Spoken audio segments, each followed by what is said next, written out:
Well, hello, and welcome to another YouTube video by Aaron. Today, I'm going to make a quick video. It may not be too quick, we'll see. But I am going to prepare my zucchini squash casserole. But on a day like today, where it's going to be about 100 degrees outside, a little bit of humidity, I don't want to turn the oven on inside the house. So I'm going to use my sun oven. And that's why you don't see a regular casserole dish here. I'm going to be using these black pots and pans, I call them. Different shapes and sizes that I picked up at thrift stores. And I'm going to prepare this dish. The recipe is in the show notes below. But basically today I'm going to show you three distinct parts of this recipe. First part is we're going to brown up some hamburger meat out in the sun oven. It's just about noon, so the sun is really high. I don't want to preheat this. I'm just going to throw it out there just like this. I'm going to brown it till it's just a little pink inside and then pull it out of the sun oven. All right, that's the first step. The second step will be to bake half of this spaghetti squash. I'm going to cut it in half. I'll show you that. Take the seeds out. I'm going to reserve one half and I'm going to bake the other half.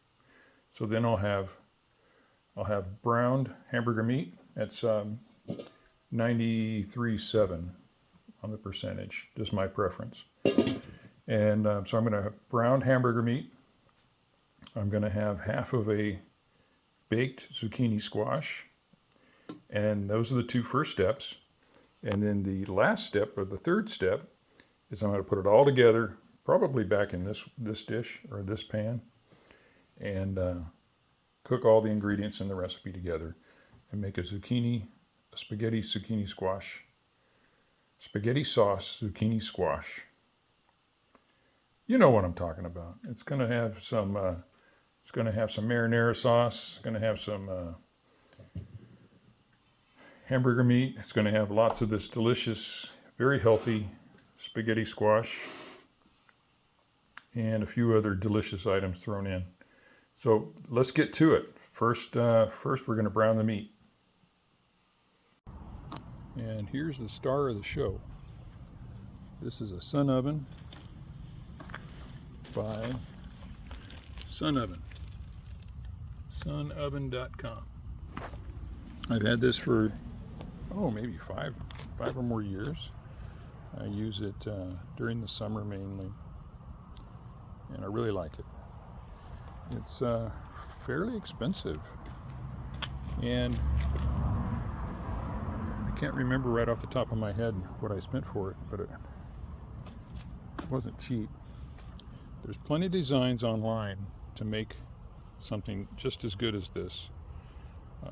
Design plans online. But I decided just to buy one. I am considering making one a little bigger, a home build, so that I can put a full-size casserole dish in there. It won't fit a full-size casserole dish. A smaller one, yes. The traditional size casserole dishes, 12, 13 inches, it's not going to work. But this is the star of the show. I could talk a lot about how to position this thing to get it to the right temperature. I don't want to take up too much time in the video. I want to show the recipe. But the placement of the shadow, the placement of the sun, the tip of this thing, they're all important. So for now, this is optimal for me. But you really do need to read the instructions, or just watch a couple YouTube videos of the guys doing it, and it's fairly simple once you understand the concept. All right, so we're going to go ahead and put our hamburger meat in there and brown it up. And there you go. So I brought that hamburger meat out here and just put it in. I'm going to close this glass top and lock it down. I've got to get up underneath to get that other lock out of there. It's caught behind there. There it is. Okay, I'll go ahead and close that. I bring out my gloves because when I come back I'm not going to be able to touch that. It's going to be too hot. Right now it's at 155 degrees. This normally gets up to about 375 in direct sunlight, directly pointed at the sun. I rarely get it 350, 375. I don't think I've ever been higher than that. For my latitude and what I'm doing, that's about it. So most recipes fall within that range anyway. Pot pies are about 400, but I defrost them first. I take them out of the refrigerator and or out of the freezer and put them in the refrigerator a couple days before I want to use them. So I get around that. Anyway, too much information. So now we've got that hamburger meat in there, and we're going to brown that up.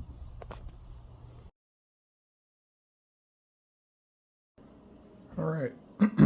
So while the hamburger's out there doing its thing, we're back here in the kitchen, and we got to cut this. A lot of people are kind of afraid of these things. They're very hard shell, and couple of tips, a couple of tricks I've learned about cutting these things right here. You're not going to cut through the stem. So what I'm going to try to do is get my cuts at an angle, close to the stem but away, like this, going laterally from just off of the stem back. The back side doesn't matter. So, and what I'm going to do is I'm going to stab down. I'm going to have to show you in pictures because I cannot take a video and operate this Ginsu at the same time. But I'm going to stab down in the middle. I'm going to probably go this way a little bit, and I'm going to do the best I can to get that line right off the edge of that stem. So that's one tip. The other tip is just to put a dish towel down on your cutting board. Give you a little bit more to work with here, okay? What I forgot to mention with the hamburger outside is I've panned both the bottoms of these pans, these little pans I've got. You see they're black, and they're black by design. I want them that way. I want that radiant or ambient heat inside that sun oven and all the sun rays to come right up into this. I want it to be as hot as possible. I can adjust the temperature by moving the sun oven left or right, but I don't want any reflective material bouncing out. All right, I don't want anything like tin foil or something in here bouncing those rays out. I want them coming in and staying in, so that's black. That's by design. So let's go ahead and slice this up. I'll show you how successful or not I am in a series of photographs. Here we go.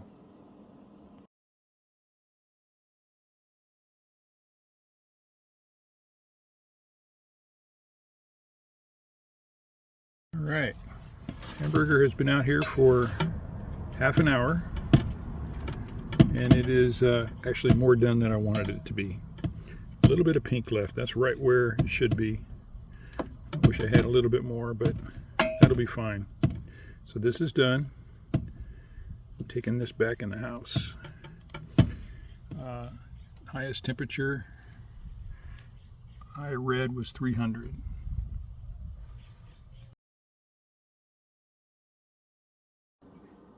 Okay, so as you saw, I cooked this up at 350, and I got an internal temperature of 140 when I brought it back in the house. That's a little low, okay? But remember, we're going to cook this again. This is just the first step. So, and there is a little bit of pink in here. Now that I've got it back in the house, I can see that. So this is good. This is where I want it.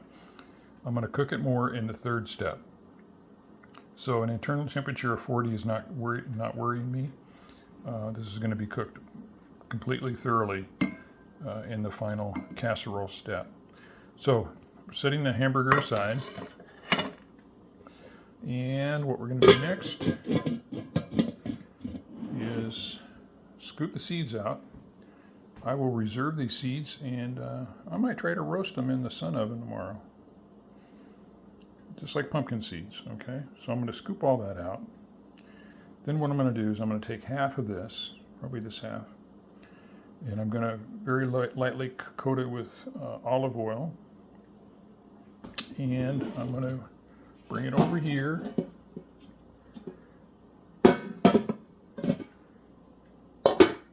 I'm going to drop it into this pan, which is a nice shape for this project, for this recipe. I'm going to cut side down, so the round side will be up. And put the olive oil on the meat of the spaghetti squash. For this recipe, I'm not going to salt and pepper anything. I'll put a little bay leaf in the bottom. You know I'm a big proponent of bay leaves for their positive chemical properties and for good health. And I'm going to drop just a very, very small amount of water in here, just to create a little bit of steam as this is cooking. There's a high water content here, but I'm going to just add a little bit of water in there. And you'll see all of what I'm talking about in the next few photographs. And then we got to get this out there because this will take the longest to cook or bake to the right consistency. And it's about 1 o'clock now. So we need to get this rolling. If I have enough time, I may do both. We don't know. Let's see.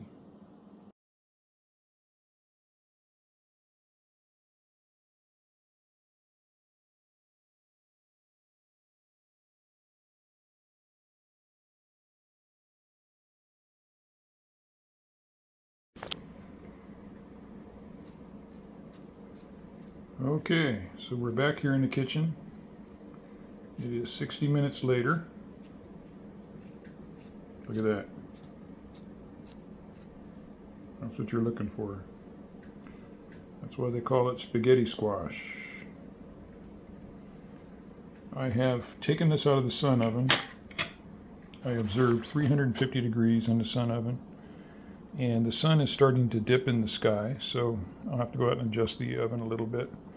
But it was at 350. This is 1 hour. Look at the... Ooh, it's hot. See how I can squeeze that in? This is where you want it. Now remember, this is step 2. We're still going to cook this a little bit. We're going to put all the ingredients into the casserole dish, or into the other black pot the other black pan that I used to cook the hamburger meat in this morning. So this is good. And what I've done, because it's only about 1:40 in the afternoon, is I've taken the other half and I run back out there and I'm going to put that in for another hour. So this will be standing by for an hour while the other half cooks. If I had a bigger sun oven, and as I mentioned, there are some builds online. I want to build my own that will accommodate a full-size casserole dish. This would be fantastic. When I cook it in the house, or bake it in the house, I have a full-size casserole dish and I can do both halves at the same time. Same thing with other squashes. It's slipping my mind right now, but there are other squashes that I cook. Butternut squash, that's the one. And I make a dessert out of that. So, but I'll half that, seed it, and put it in a casserole dish. Those are normally toward the holidays, so I don't mind having this oven going in the house. But now it's about 102 degrees outside, and I don't want to turn on the oven. So this is the consistency. This is what we're looking for here. I'm going to take this fork, clean out this shell, put all of it, actually I just set it aside, but I'm eventually going to put it all in here with the meat and all the other ingredients, which you'll see. And you can serve it in the shell. If you want to reserve the shell and you wanted to serve it in the shell, that's another way to present it. I bought a medium-sized spaghetti squash. There are bigger ones and smaller ones. The smaller ones would be amazing for that, because half of a smaller one, it's not quite an entree, but it's a nice side dish. so you can present it in the shell. Just some thoughts. All right, let me clean all this out. Actually, I need to go adjust that oven. So let's go back out there into the drive, and I'll show you what I'm talking about on that oven adjustment. Then I'll bring you back in another hour and we'll get the other half done. Here we are at the sun oven, and you see how that shadow is longer in the back than it is in the front? What's happening is the sun is stretching across the sky. When I first set this up, it was directly overhead, about 12:15 or so. Now it's like 1:45, 1:40, something like that. And the sun is further in the sky, lower in the sky. So what I'm going to do is I'm going to raise this up and get that shadow squared up around everything. So I've got an adjustable leg right here, and I'm going to adjust that, and we're going to see that shadow will become less in the back and more squared up around the sun oven. Looking at the shadow is another way to determine if you're pointed directly at the sun. If the shadow's about the same all the way around, then you're okay. If it's longer or shorter on one side and you want it pointed directly to the sun, you even up the shadow or maybe turn it a little bit into the sun the way it's going if you're going to leave it for a while and you know the sun's going to go that way anyway. If you want it to be cooler, of course, you turn it away from the sun. So let's go ahead and turn that up, and I'll show you, or tilt that up a little bit. I'll show you what that looks like. Pay attention to the position of the shadow here. Okay, there you go. So you can see the shadow in the back is shorter. I've tilted just a little higher than I needed to because I know the sun is going to drop a little bit, probably in the next hour, which is what I need. So that's where we want it. Here's that leg bent in the back here. See what I've done is I've moved that divot into another hole, and now it's stretched out, tilting it forward. The tray inside is self-leveling, so our pan is leveled in there. Especially important if you have liquids in your dish. So that's where we are. Next step is in about an hour. Let's see what the temperature is. Yeah, about the same all day, a little shy of 350. All right, so on to the next step.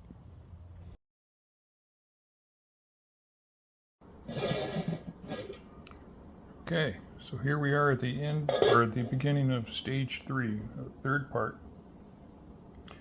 I put my spaghetti squash on top of the meat we cooked earlier today, and I'm going to add the rest of the ingredients. Everything goes into the one pot, everything except for the last final ingredient. I'm not going to tell you what that is. You have to wait to the end of the video to see it, and it's what makes this whole recipe. So you've got to stick around and see what I put on the top of this. Anyway, so I got my spaghetti squash, I've got my hamburger meat, and I'm going to throw in some onion, that much. I don't normally measure all of this, but yeah. So we're going to put the onion in there. Oh, it's kind of hard to do with one hand. I'll probably get the rest here in a second. In fact, I will, because I got to get those tomatoes in there. I had a bunch of early girls in the garden and one little lonely Roma tomato. And so I diced them up, put them all in there. What else have I got?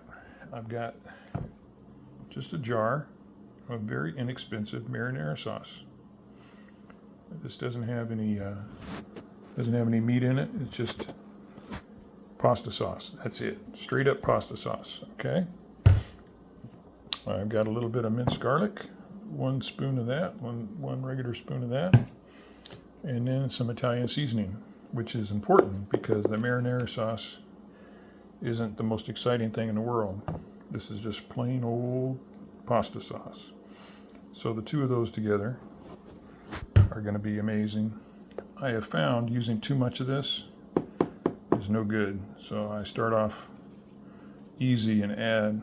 It's always easier to add than subtract. And then on top of that, I'll probably put a little bit of sugar, because my wife likes this, any type of pasta recipe, a little bit of sweetness in it. And you notice I haven't put any salt or pepper in anything yet. I haven't salted anything today. I will salt and pepper to taste after this is all cooked up. I'm going to put all this together, put the top on, put it back out in that sun oven, which is about 350 right now, or a little less. And we're going to run this for 20 to 30 minutes until it's bubbling and boiling in there, till it's good and hot. Okay? So let's see what that looks like.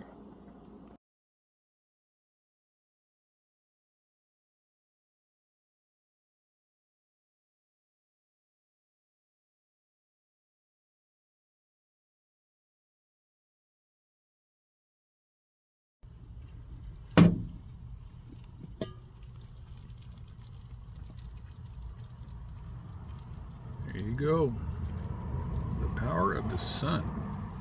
Let's take this inside. All right, so here we are. We're almost done with the last phase. What I've done is I've tasted this. It's amazing. The spaghetti squash is cooked just perfectly right now.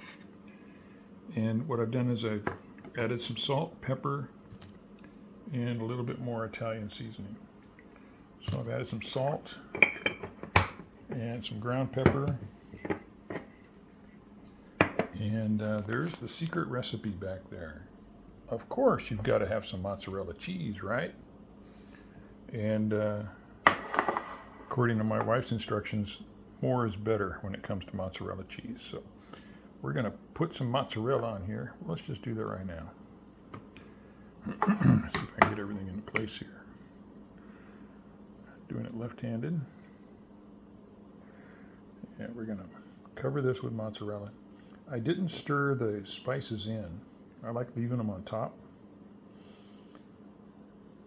I know what the recipe needs because I tasted it. But I'll just leave those spices right on top. I'll put the cheese right on top of that. So, and we're going to return it to the sun oven for the last time. The sun is really low in the sky. It's about 4 p.m. now. And actually it took longer than 20 minutes to get this thing to a boil. It took about 40 minutes, and I had to adjust that back leg on the sun oven even more so it's on the top notch. At my latitude, this time of year, even this time of year, my latitude, the sun is still going to dip down there in the west, so got to get what I want to get done, and it took an extra 20 minutes. If I started it even earlier in the day, I suppose, or done my meat yesterday and had it all ready, then I probably would have been okay with the 20 minutes at the end there. So I put probably 2 cups of mozzarella on top. We're going to take this back outside one more time, only to melt it. It's already melting. Maybe 5-8 minutes or so, and then that's a wrap. Let's do it.